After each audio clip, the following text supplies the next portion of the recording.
I'm Glenn Farquhar from Art Fusion Studio and Gallery in Sydney, Australia. I'd like to welcome you to my studio.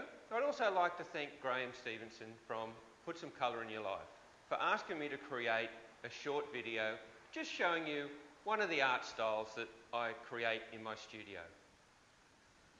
The art style I'm going to show you today is the one you see behind. That is spiral spin art. Now, spin art has been around for many, many years, and artists all over the world have been creating them. The spiral effect is created by using spin art and a pendulum effect. There's a lot of artists out there who create this style around the world, but not many who show you how it's done and demonstrate it. Unfortunately, in this video, seeing I've only got a short video I can create, I'm not able to show you in step-by-step form how to create the artwork, but you'll get a very, very good idea on how I do.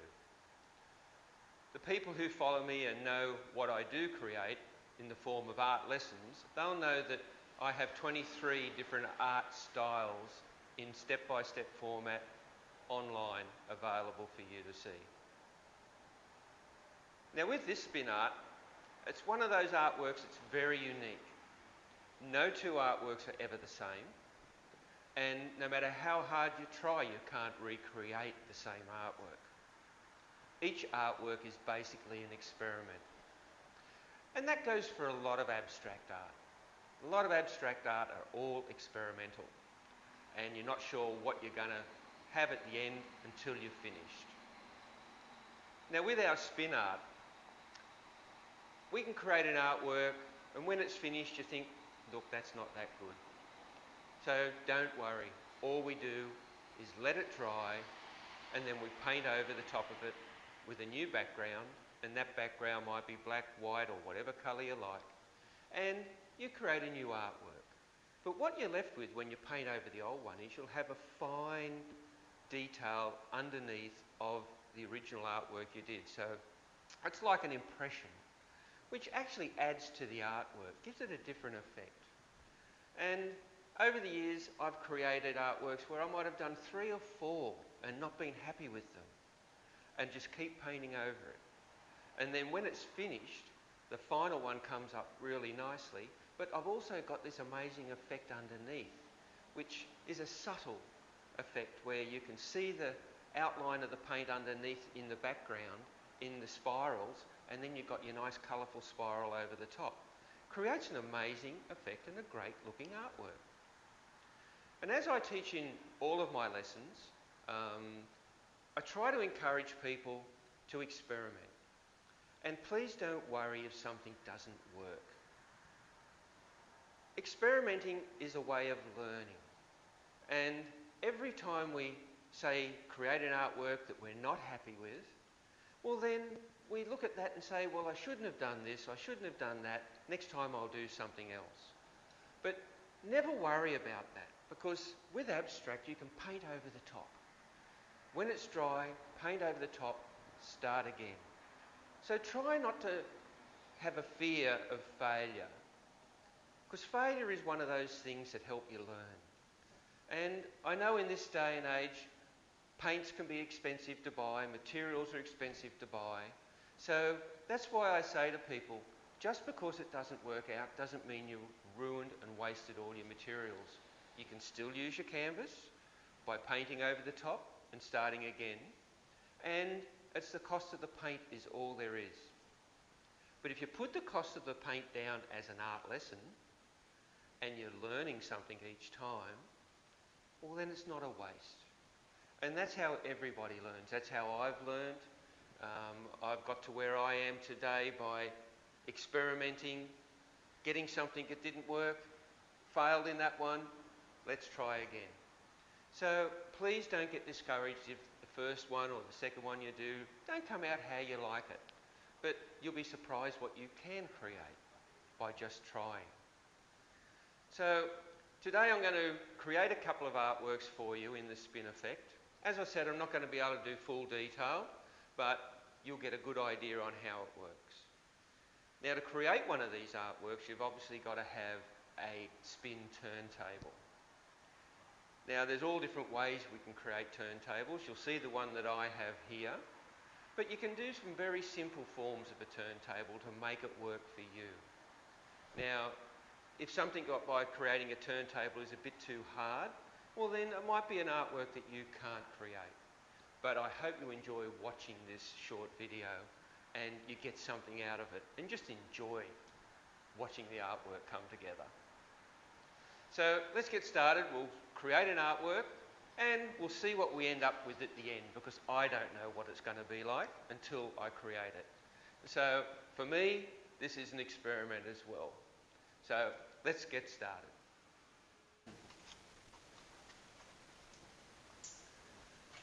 Okay, now let's get started.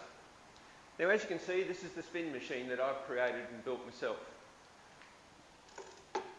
It's made out of push bike parts. This is the pedal assembly, and then I've connected to the axle assembly on this side. There's a bit of work involved in creating something like this. You know, they're not a simple machine to build. But if you're handy, or you know someone who's handy, you can create your own. I've made it out of timber, you can make it out of metal, there's all different ways you can do it. But as you can see, I can create it so it really gets a lot of speed. For some of the spin art that we do, we need a lot of speed for the machine. But we can also make it work just by using it freehand as well. So there's a lot of different options we can do. Unfortunately, in this video, I don't have the time to show you how to build a machine like this and give you more detail. In the step-by-step lesson, I can give you a much more detail because I've got the time to try and show you how you can put a machine together. So we'll get started and create an artwork. I don't know what it'll be, but let's see what happens when we get this finished. Now all the paints that I use to create these artworks, my spiral artworks, are all acrylic paints, all water-based. You can use any brand of artist acrylic paints you like to create them. You can also use some house paints are fine. To dilute the paints and to make them more fluid, you can dilute them with water. How we mix all the paints in detail, look, I can't do that here unfortunately because we just don't have the time, as I said, but I show that in step-by-step detail on the lessons on the website. So if you really want to find out exactly how to do it, that's where you go, but here it's purely a demonstration, so I hope you understand. So all just artist acrylic paints is what we're using. Now here we have our paints all mixed, ready to go. So you can do whatever colours you like. I'm going to do a multicolour. You can just do one or two colours. You don't have to mix anything if you don't want to, if you just like a shape, a spiral shape. So, you know, you can create them in a range of different colours. You'll see all different examples that I'll be showing as we go through here. Here's a different one now I've shown you that's got a lot of orange tones running through it. We've used oranges and blues, magenta, black, and they've mixed together to create a really interesting effect. Another one here that I've got is just used mainly oranges, blacks, and some reds, and that's given you another interesting look. So it's up to you and up to your imagination what it is that you would like to create as far as colour combinations are concerned. But I'll show you some examples as we go through. And then I'm just going to put a little bit of black down this edge. Don't ever use too much black, because black can overtake the whole artwork. And then we're ready to make the magic happen. So we'll see how we go with this one. Here's our experiment.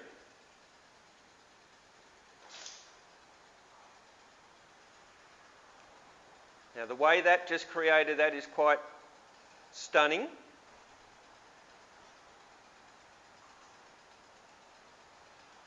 And as you can see, as it continues, we just get a different pattern happen. And it's up to you when you decide to finish. And those paints are going to mix together, they'll react with each other, and you get some really interesting effects. So we'll have a closer look at that artwork once it's dry. Now here's our first artwork we did. And this is about 2 hours after. And you can see how the paints have all reacted with each other. We've got all this amazing marbling. has started to happen, and selling. So all of those people who are familiar with selling and marbling. So this has turned out to be a really interesting finish to the artwork. That was some leftover paint from the last one. You can see there's a mix of colour in there.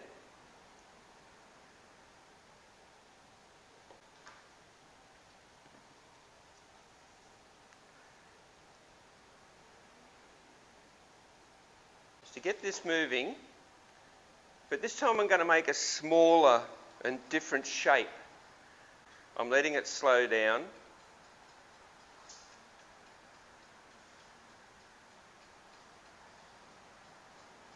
And we've made more of an elliptical shape this time.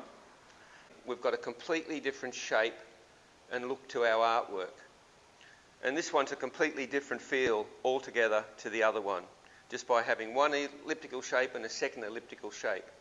And that's all I'm putting on that canvas because the colours just pop straight off the black.